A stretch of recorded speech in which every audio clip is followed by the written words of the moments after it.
what could be the last game of the series or the beginning of the verse sweep or somewhere in between, as Cloud9 once again with side choice has chosen red, and we'll see if the bans are the exact same as over in game 1. It was LeBlanc, Trist, Ori for Team Dignitas, Zach, Kalista, Gragas for the red side, and no, Cassiopeia gonna join the ban table, and it'll be Jensen playing something else.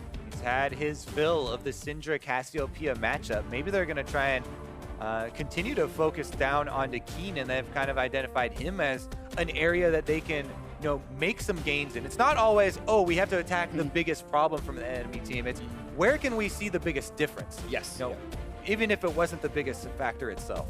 Yeah, I would expect here for C9 to trend towards a Syndra type pick for Jensen. If they could get that pick, I think it would be precisely what they want, and really try and do one of those snowballing through mid lane type games, because they've been playing the side lane game today. We've seen Impact get an advantage and it turn into nothing.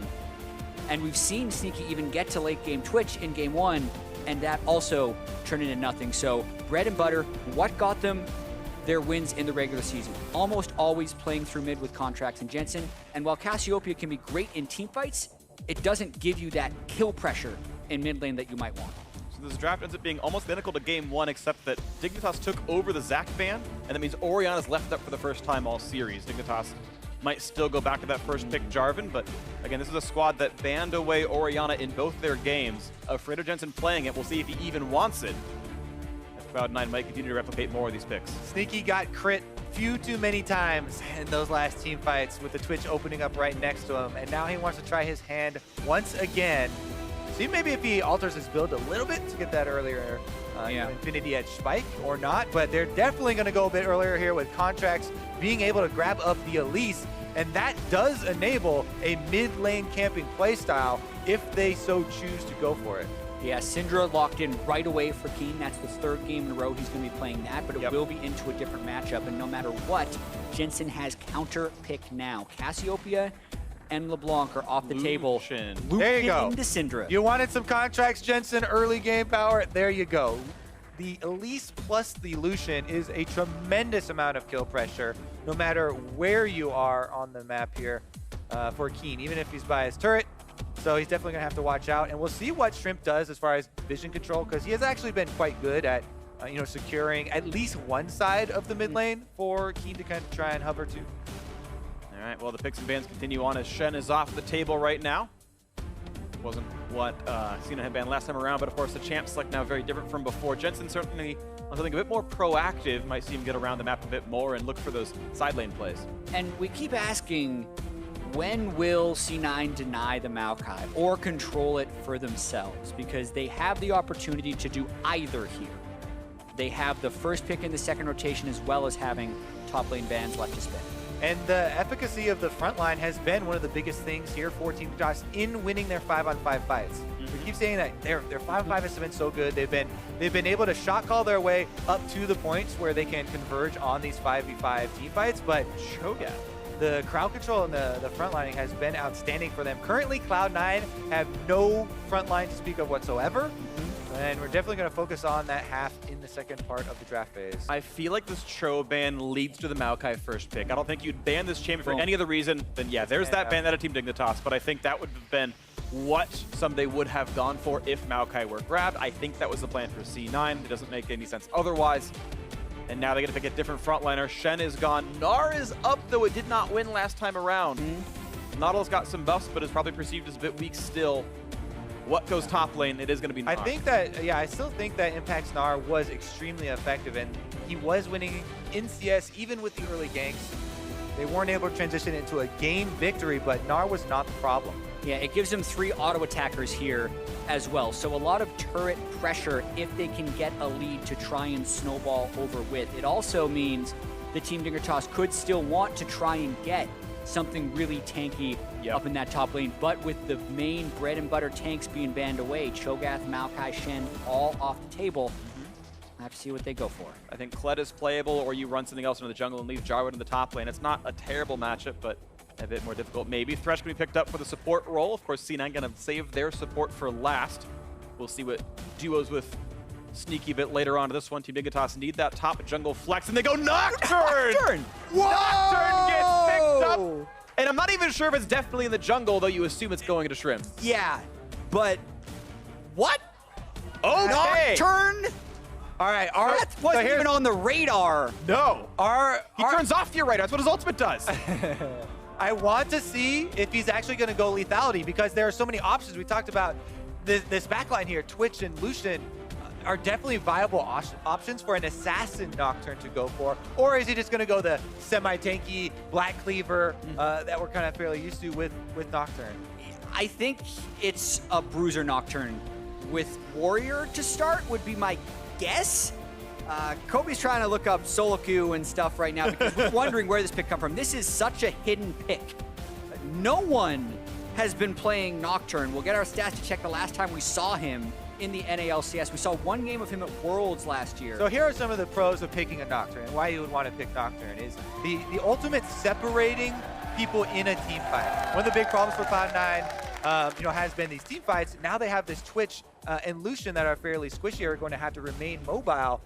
Once you turn off the lights, it becomes much more difficult to coordinate those team fights, and Team Dignitas may try and prey on that lack of coordination and exacerbate the issue here with the Nocturne Ultimate Darkness coming out. Right, you can lower Twitch's damage output. He might not be able to land any auto attacks at all. You need to click on someone. You can't toss it out like a skill shot. And this team is also good at diving. There's a Syndra and a Jarvan to go with the Nocturne. You can get the dunks onto this Twitch. There is no way to block this damage output. There's no Braum, there's no Thresh, there's none of these heavy shieldings for either. With the Ultimate, your range is longer than you can see on Twitch. Yep. During the Nocturne Ultimate. Yeah, upon further research, I do think it should be the lethality build. Specifically because you're trying to delete Twitch before he can do anything. If you go in with Jarvan, it's actually really difficult to get enough defenses to not have that be the case if they both press their buttons on the same dude. Yeah, and they're almost all point and click. Jarvan's ultimate point and click, the Nocturne ulti and the E point and click as well. The auto attack gonna come through, so look out sneaky. They're coming for you. The problem with that though is there are a lot of reasons that Nocturne isn't right. He has the strength of being able to right click a Twitch, but his early jungle clear is, not nearly as threatening as Elise. His ganks pre-6 are pretty pedestrian.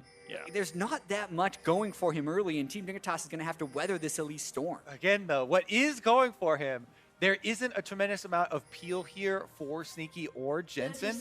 Coming in with the Spell Shield provides you with that opening to at least get off a giant amount of burst damage and take down the backline. So, yes, oftentimes on Nocturne, towards the end game, you turn into kind of a suicide bomber, and you go in there, try and trade your 1-for-1 with one of those end game carries. But I'm super excited to see if he does go for that, because to me, if you're going to go the bruiser route, it's kind of a cop-out, and there are better bruisers to take.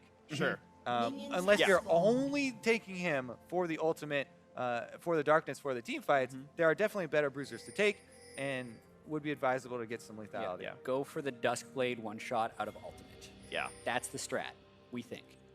But we did not think we were seeing Nocturne. No, so did not do my Nocturne we'll prep. Have to wait and see what he does. Yeah. And what else is interesting is we are in a metagame of duo threat teams. Right, it's a lot of 3 tanks, 2 threats. So if you trade your jungler for deleting a threat, you win the team fight because now you're 2-1 on damage dealers. Now Cloud9 is not this way. They've got a Black Cleaver user with impact, and Contractz like to go full AP on Elise, especially because there's no other magic damage. So trading 1-for-1, C9 has backup damage dealers. So if you do instantly delete Shrimp, it's not the end of the world. Yeah, and they also just gave him a wicked good pull. Because of it though, right, they're losing some of the level 1 shove to Smoothie and Sneaky, which is very risky because you can potentially kind of let the Twitch out of his laning phase. He's going to be farming up very quickly, though. Talk about the mechanics of Nocturne, since people haven't seen him in a long time.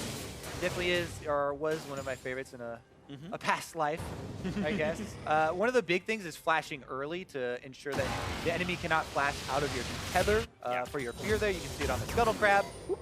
And oftentimes you can both trade flashes, plus if you wait about 0.5 seconds, you'll still be able to get that fear onto your target as well as trading the flashes. Contractz now very unhappy to find the Scuttle Crab already taken, and Invade is also going to be seen trying to take advantage of the Nocturne early jungling. Shrimp's looking for the play. He's going to land the fear, and he is not done. Spell Shield the Cocoon, though he's going to block out the melee Q.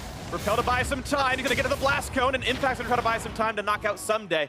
That's going to happen all right. Cocoon up for 2 seconds and not going to get much. Yep, cooldown's not available there, so both of them get out of it alive.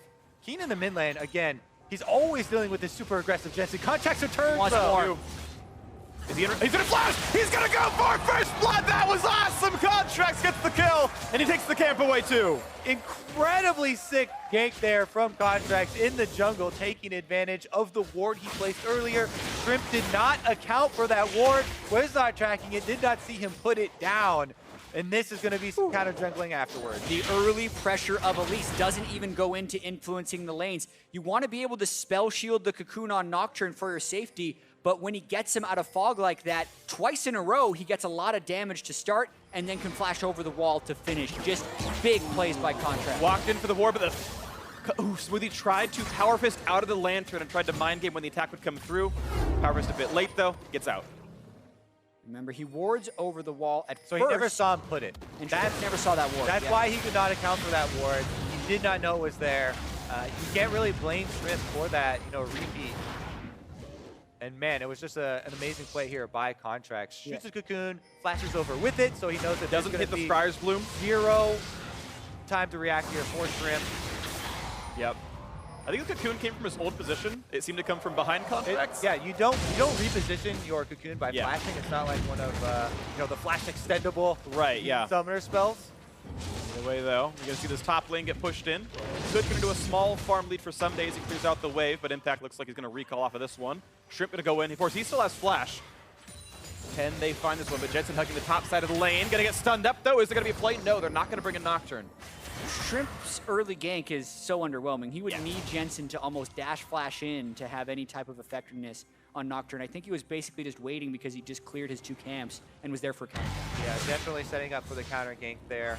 Expecting some aggressive Elise play since they know that Keane wants to back to get that early tome for himself. Lost Chapter is such a big early item for the mid laners, and Syndra just need to clear that one last wave. So protecting there. And again, we talked about Shrimp doing these little things for Keane for his laning phase. Vision and kind of protecting him for recall positions. Here we go, though. Contractz on the offensive again. 3v3, we see this a lot. And it's gone both ways. Shrimp gonna stay behind the wall, wait and fog. 1 level deficit underneath Contractz, and here comes the play. Cocoon's gonna land hook as well. Can they pick off Altec? The Ignitas on, but he's gonna get away. Exhausted and sneaky, no re-engage to be had, and no kills, but 4 summoners down for Team Dignitas. Yeah, and that's going to be a lot of lane pressure for C9 now that they have a 2 summoner spell advantage on Twitch and a big wave pushing against them, so they can deny a lot while that recall happens, not to mention the control ward they have in the Tribe Rush there to keep Team Dignitas scared. Contractz bought these mobility boots for a reason, getting that lead on Elise, and he tries to make use of his control ward once again, but Adrian spots him out. He's not going to be able to get anything out of it. Shrimp playing with the requisite safety to not be picked off until he can see where people have gone. I believe Scuttle may have seen Contractz go back into his jungle. Either way, he's fine. Cloud9 very happy to recall here and just let the minions kill off their own. Meanwhile, mid lane again, communicated to Keane. He's playing very defensively here as he should. And the invade there from Contractz is seen by the control wards behind the back of that red buff. So Dignitas is able to stay safe. Impact repeatedly pushing Ssumday to the limit as best he can, but the farm not really showing there's an advantage here. It's actually +1 to Ssumday, so winning the lane technically. Top lane Jarvan, very good at farming. Yeah. Even if you're harassed down, you can almost always get those last hits with your Q or your E. At this point, I think Team Dignitas just wants to stall until Shrimp is level 6, and they're so worried about this boots mobility Contractz. Not going to go for the Scuttle just yet. Looking for maybe he wants the Jarvan on the way back. A ward comes down and it will spot Contractz. He doesn't know he's been seen by this. He's going to look for this, and of course he's in a butt of a 1v2. Here comes Jarvan. Nice repel, gets away onto the Scryer's movement. Now he doesn't have flash to get away from Cataclysm. He spites for some health, but here comes Keane. Jensen nearby as well. Do they have the CC? Here comes the Gnar as well. Missed the stun, not gonna land. And the follow-through forces the flash out of Ssumday. That was really well played by Contractz, considering how he was caught there. All the small things he did to dodge damage, to proc the honey fruit there as he's repels the initial knockup. So many little things there inside to be able to get out of a situation that looked pretty bad, considering he was right next to a ward and unknowingly had been seen. Yeah, I specifically like the fact that he's just kind of left that Scryer's Bloom be because it's an escape path for him, and because as much as the Scryer's Bloom reveals for you, it also reveals you, because people can do math very quickly and say, wait, 4 people are shown and someone just hit a plant. I know where That's that boy is. So Contractz being pretty sneaky, but even with all that, he doesn't hit level 6 first. Shrimp has hit level 6 first, and he's going Cinder Hulk. Oh no, he's going Bruiser. Totally different story. Oh, he's just going to front line. All right, let's retell our story. They're picking this Nocturne all for the ultimate and for turning off the lights here to separate the team fights. So disappointing. See what they can actually do with the darkness. I really wanted it to at least be the saving grace of, oh yeah, he's going red smite though still. Yeah. So, you know, you can kind of sit on their face with it, but Nope. There's a chance because he is behind, he's just trying to beat another frontliner. That's all I got. Kobe and I shaking our heads. Nope, he was going to cop out from the beginning. I will still expect him to go the Black Cleaver though. Okay. All right, I'm repositioning my bets now. Black Cleaver Nocturne. The cooldown reduction is insane on Nocturne. Yeah. Incredibly effective, not just for the ultimate, by the way, though. You're getting multiple spell shields can actually be super good for the late game, as well as, you know, the fear. And just keeping up your Q trail increases your damage. So cooldown reduction really does translate into more damage for him.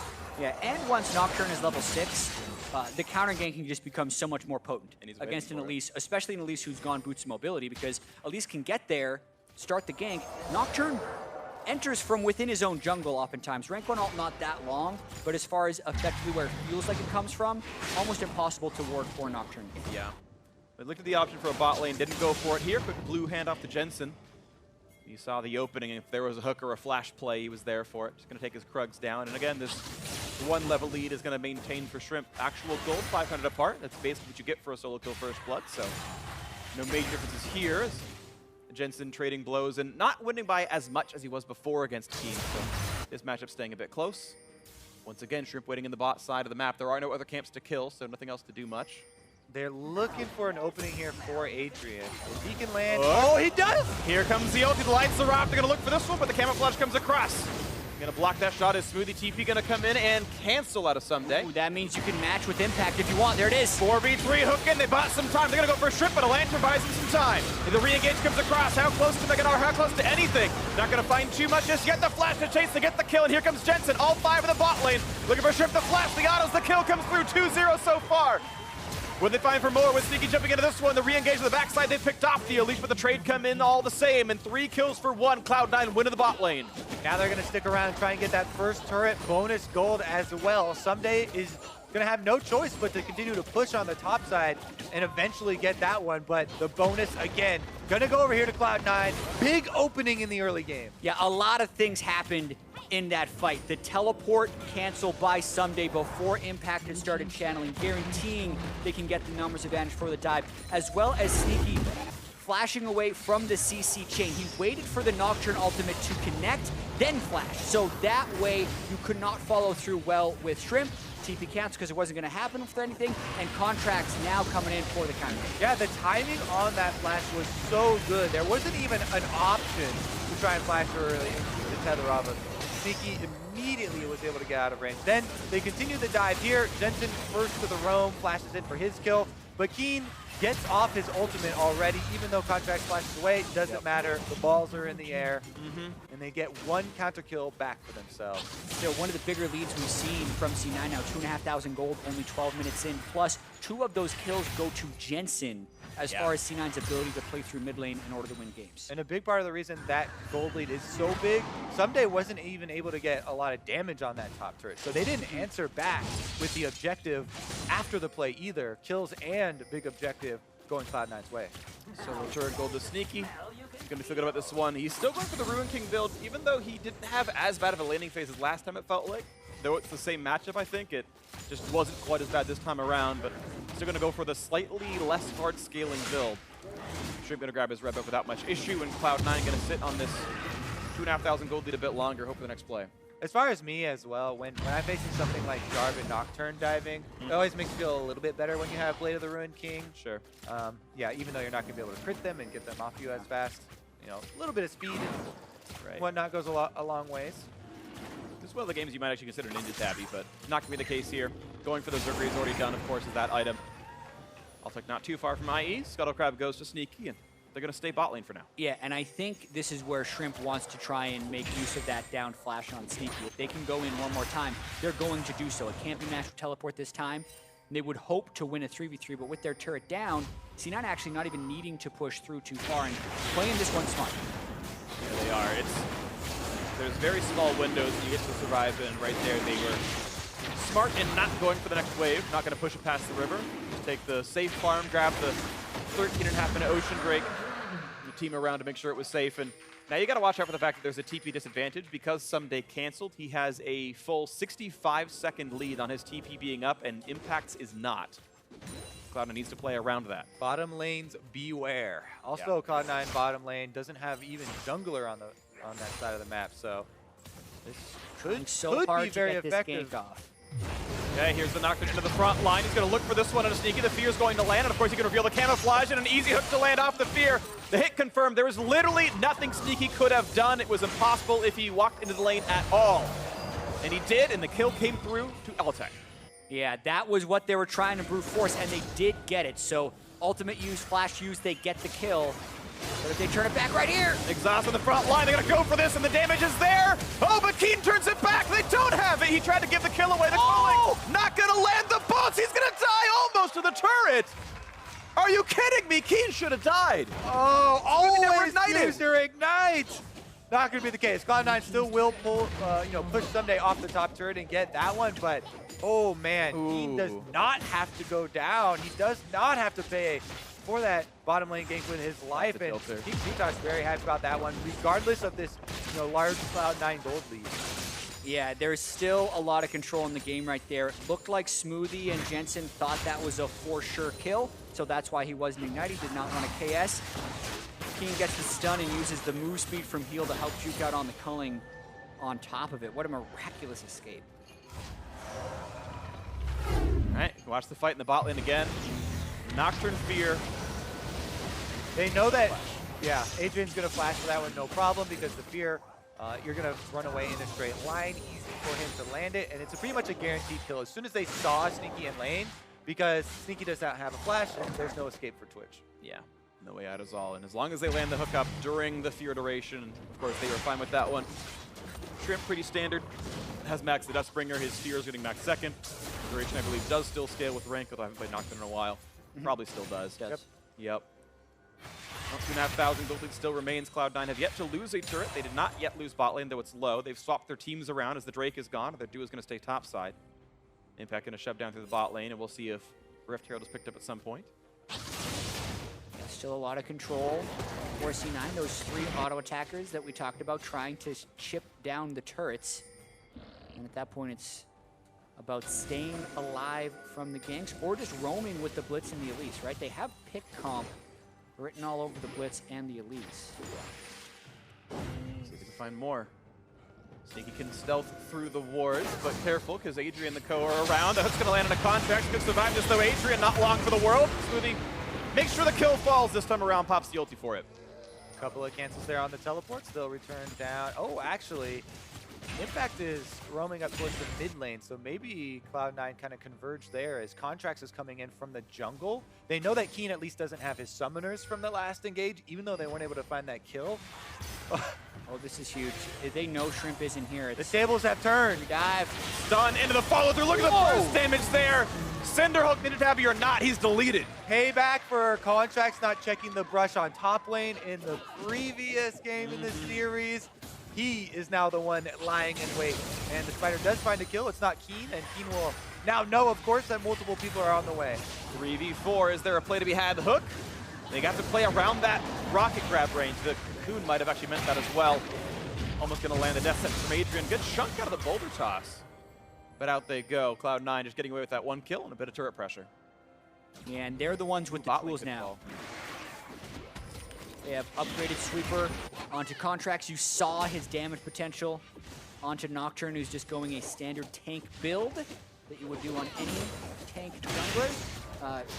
No fallback pattern for Team Dignitas' jungler in this one. So it's on C9 to kind of make these plays.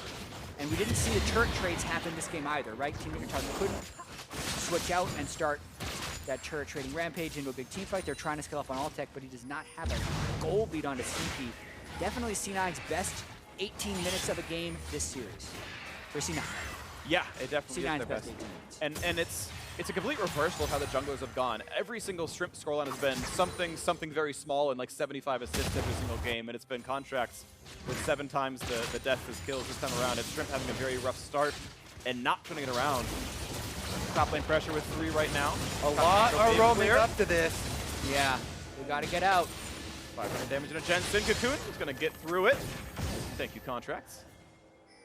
They do have the Rift Herald, but Rift Herald would ideally be used mid lane here for Cloud9 to try and take down the last outer turret and allow them to actually more effectively fight the Vision Wars. As the Dragon is coming up in 37 seconds, they might look to coordinate those two. So maybe just have Jensen push the top lane, transition back down to the mid here to see if they can do it. Maybe they don't even need that Rift Herald. Yeah, turret's getting a bit low. Again, percent health damage doesn't work against turrets, so a slow push right now for Sneaky. Bot lane getting pushed in by minions. This will not fall just yet. But next time someone gives it a erstwhile glance, it'll fall. Yeah, for Cloud9, they would like to deny that gold until after the next Drake fight, or after the fight around mid lane. But I've actually become a fan of letting minions, if no enemy team member is close, like kill off an outer turret to deny the local gold, because it's such a significant part of the gold now. Tend to agree. I'm really keeping my eyes on Smoothie and Contractz in this moment, though, with Drake being up, Baron being up in 15 seconds. It's a very dangerous game for Team Dignitas to check around Baron Pit. Those turrets dead. So you want to do the Drake while you have the Rift Herald Go going do it right now to split them. They don't need to be around to watch He her wants kill local the gold. turret. 150 local gold for being there, so maybe 250. Now they actually. can transition, 250, but they yeah. didn't start it up. 100 everyone, 250 to him. So that, I mean, he gets a kill worth of gold by sitting around and making sure he gets that, and now it's pressure enough to go the rest of the way around. Yeah, you don't have to be very close to it, and you only need one person to kind of buy it. Cloud9 in the end get both objectives anyway, even without having them start them up simultaneously. They will be very happy about furthering their lead. Meanwhile, Team Dignitas back out to the top side. Shrimp steals 30 gold away from Adrian. Just giving the last hit. They push down the rest of this, and Dignitas starting to set up Baron vision. And regardless of how the early games have looked, Dignitas have outplayed the Baron every single time and gotten their leads this way. And this is going to be the hardest game for them yet because of that gold Jensen in deficit. C. When we saw the drafts for these teams, we saw C9 go very early on the Elise and put Jensen on Lucian to try and take over that mid lane. What we saw from Team Dignitas was the Jarvan Nocturne, which we know isn't going to have the same early game presence. And then for Dignitas to succeed, they would have to weather the early game storm from C9. The storm ended up happening bot lane with a lot of TPs, Contractz going in, also Contractz getting a solo kill onto Shrimp earlier on in the game. So in this way, C9 has been playing towards that early game snowball chance they have with the Nocturne and not letting the Nocturne Jarvan get online to dive the double marksman that C9 have put together. It has not happened right now. C9 feeling very good about this game. 4,000 gold lead maintains, and they're going to go back to play for Baron control. This time, C9 holds the vision. There are no Dignitas wards in that river. Sneaky just really dodged the stun. That could have been a threat, though. Talk about Keane. If he has a good game, Team Dignitas tends to win. This time around, it's Shrimp having a bad game, but Keane is doing all right for himself. See if he can have that next pick come through. Has some flat pen. Shrimp is going full tank. That Black Cleaver not going to happen. He's going nice down next up. Yeah, meanwhile, you can see Impact's build. He's actually transitioning to Magic Resist, preparing for team fights. As he knows, that is where these games have been decided in this series. So he's already preparing, for possible Syndra damage, even though that's the only source he has to worry about. Yep. Looks to be nothing on a Smoothie. Has the Relic Shield quest completed already. Their actual gold income between Smoothie and Adrian not too far apart, just barely over 100. So last hitting well is Smoothie. Sweeper wars right now. Everyone trying to get vision around Baron. On to one. Here comes the engage in the back line, though. Is the fight going to go well? Here comes the dive, nearsighted, and the Twitch forced to run away. He's still feared, and the chase is in. They're going to get that kill. The Bash Brothers, the two-man kill, comes through on a Twitch. There's a trade for Adrian, though, 4v4 in this game. And can they get out? Cloud9 have them pinned between the turrets here. Ssumday's Got flying no more tools. Yeah, he's gonna get hooked in, and Jensen getting his 4th kill of the game. They all dove and finished off sneaky, and then the question was, well, what now? We're in They're deep stuck enemy underwater. territory. There's still another carry. I mean, that's classic Nocturne, right? You're Yeah. in. All right, I got him. What now? Well, gonna have to run away through 2 turrets. Cloud9 do, take some vision advantage around Baron, but it's not gonna be a tremendous amount. There was that one blue one you see up on the ramp. Round 2.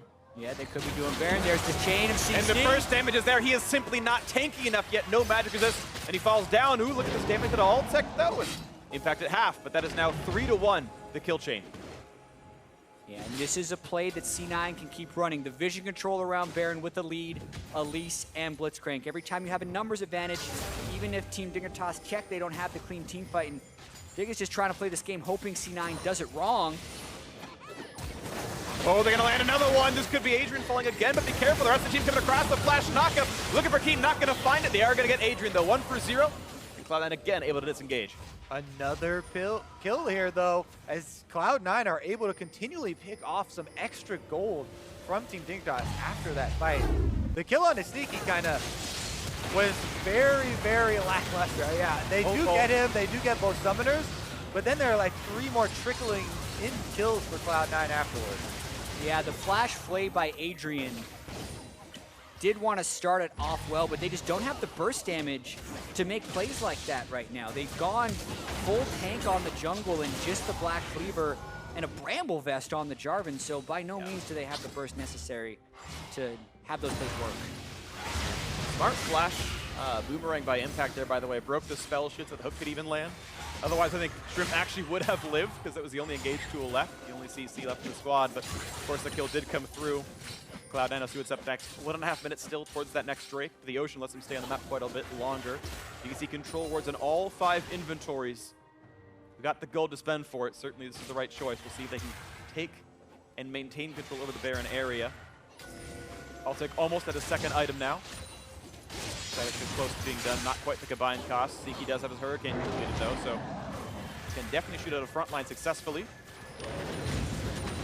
Yeah, impact going Mega Gnar right there.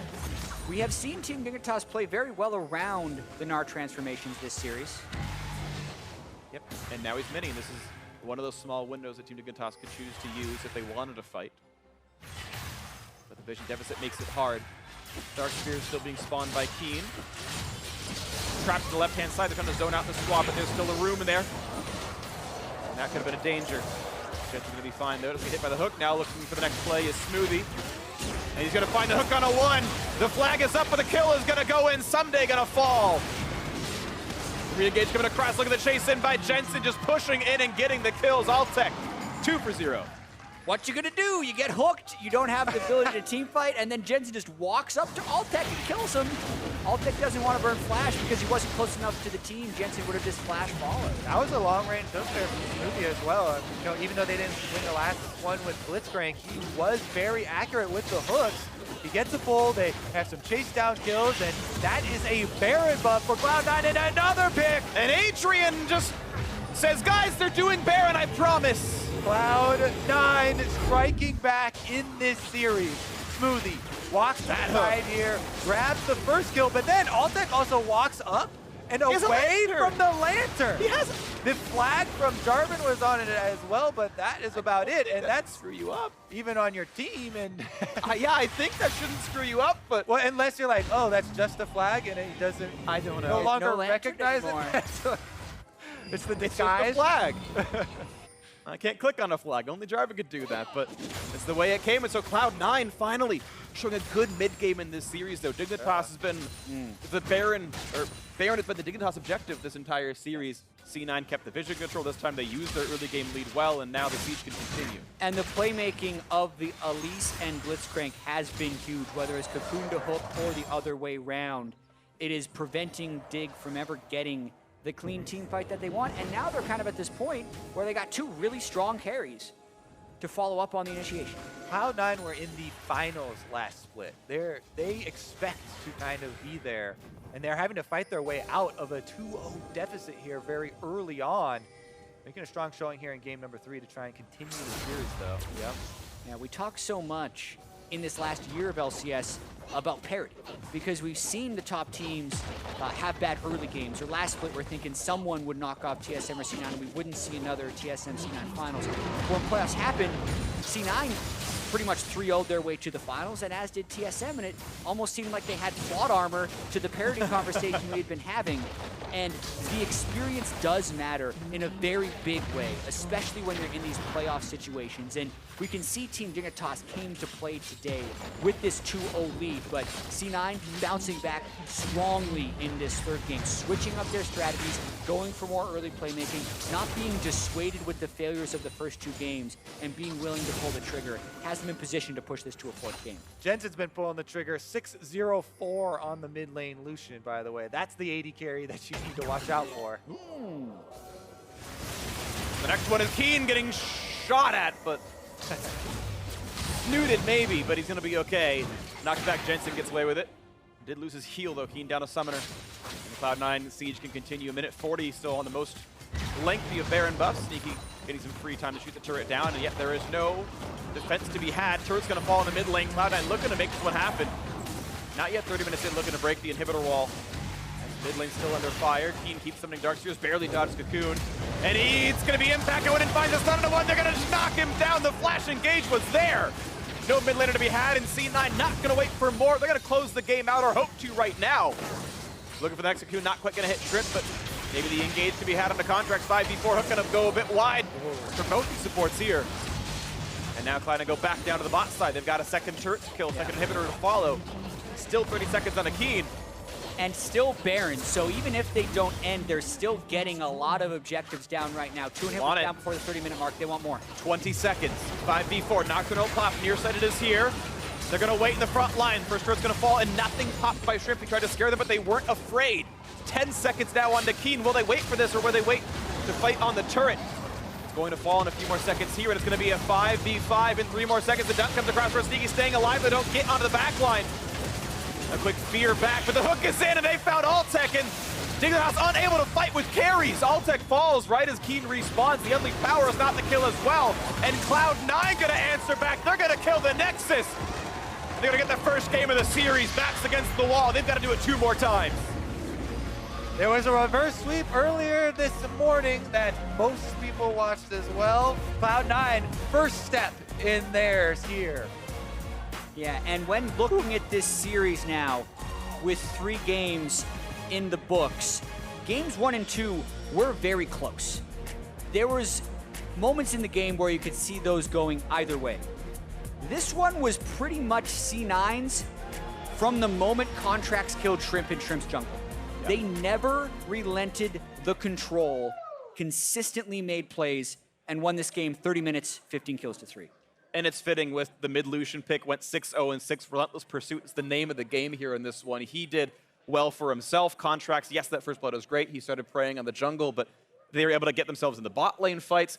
The TP cancel from Ssumday into just joining back in there with Impact showing up for like a 3-for-1 down there, and it just kept stacking up. You got kills from brushes, cocoons, and hooks landing left and right.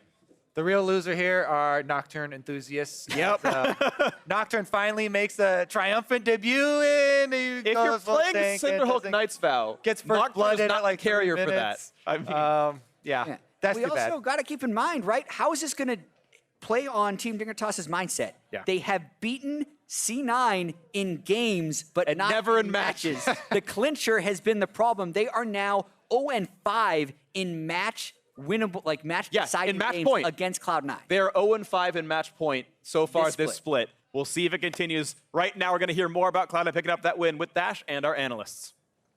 Thank you very much, Phreak. Cloud9 with a dominant Game 3 extend us to at least a 4th game here in this best-of-5 against Dignitas. But gentlemen, questions around champion select for both teams, really. I know that at first glance we saw what was coming through for C9, and there are a few faces. But then, of course, the Nocturne, of all things to come in as the final pick for Dignitas, kind of just flipped it all back in the other direction. Right, I mean, C9 takes the Elise early on. I see what they're thinking. They're like, all right, we got to get more aggressive playmaking. You heard the caster saying the same thing. And then the Lucian pick comes in, and when you have Elise Lucian, that's basically telegraphing that our late game team fighting is going to be abysmal. We will have almost no front line. Even if you grab it from the top top and bottom, you can kind of make up a little bit for it, but still not enough to go up against another team comp with a tank jungler. So already C9's putting themselves firmly in the we need to win early game bucket. Yeah, and the thing for C9 though is throughout all of these drafts, all 3 games, they've actually had a winning top, winning jungle, and in this game they combined it with a winning mid lane matchup here, so they were able to control the whole top half of the map,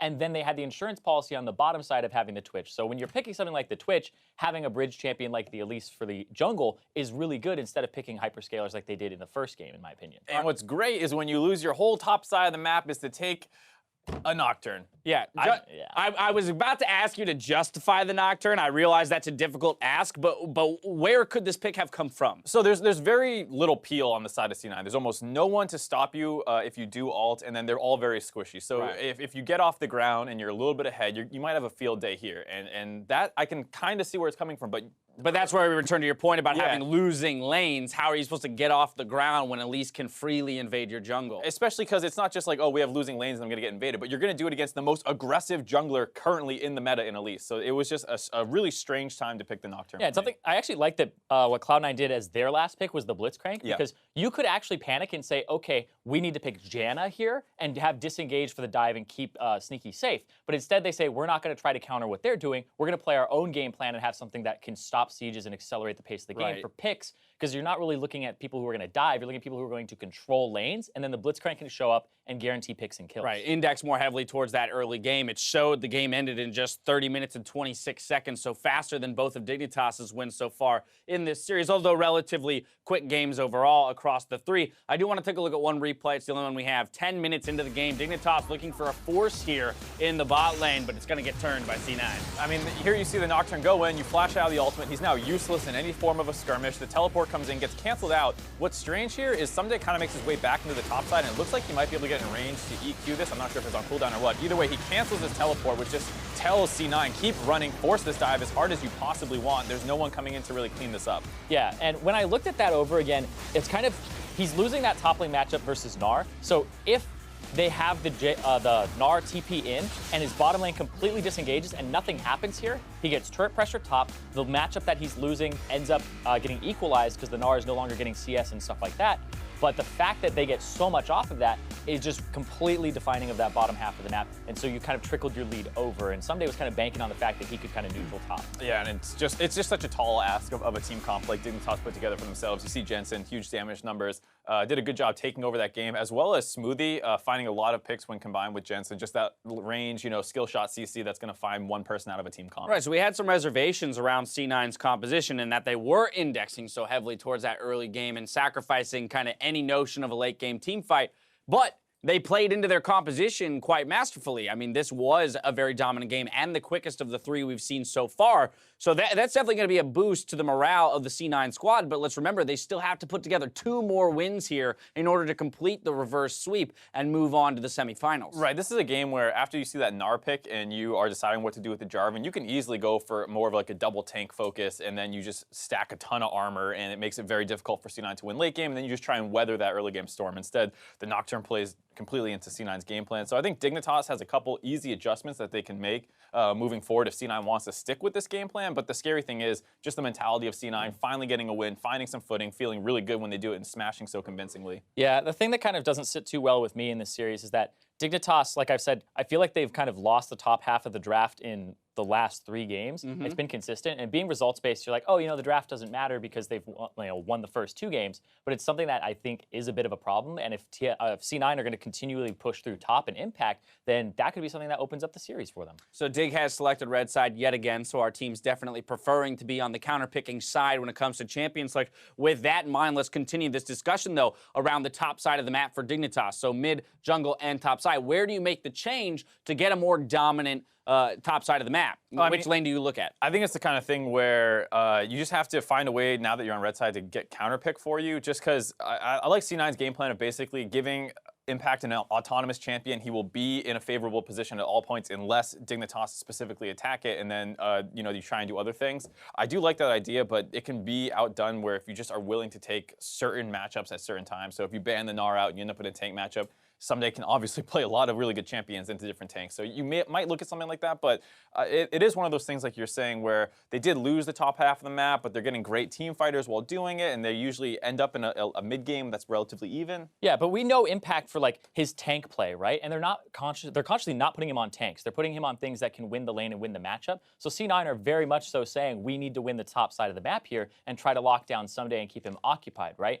And that's kind of their plan here. It didn't work in the first 2 games to keep him off of things like Maokai. And when the bans came out where Maokai and the tanks were something here, and they still got Impact a matchup where he was favored, I think that that's something that, you know, they can kind of repeat here with Dignitas being on red side because they seem to favor that tank matchup. I've got to assume that the Nocturne doesn't find its way back in the champion select here. I mean, I respect the, you know, the attempt at it. You know, let's see if it works. Let's maybe throw a wrench into some people's plans, especially looking ahead into playoffs. If they were to come away with a victory there to close out the series, people are going to have to start looking at picks bans against Dignitas in a very different way. But especially in the face of things like the Nunu still being up in that case, right? You could reach towards the Keane or the Sejuani, or I mean, the Lee Sin even at times. There were lots of other options on the table, and the Nocturne, to me, I just don't see how it floated its way to the top. It's absolutely one of those champions where you look at that draft, okay, we flex the J4 top, we put the Nunu in the jungle, we play a really control game early on, survive Elise's early pressure, and then boom, right, mid-late game, That's our a good point. They great. played J4 in game 1. They could have just flexed it. They could have thrown it in the jungle and taken a different top laner there in that matchup. We were throwing Yasuo around. Yeah, it was like something Yasuo would have been great into that comp. That would be amazing. He counters the Gnar, the Lucian, and the Twitch. It would have been incredible. Elise isn't that great into it? Yeah.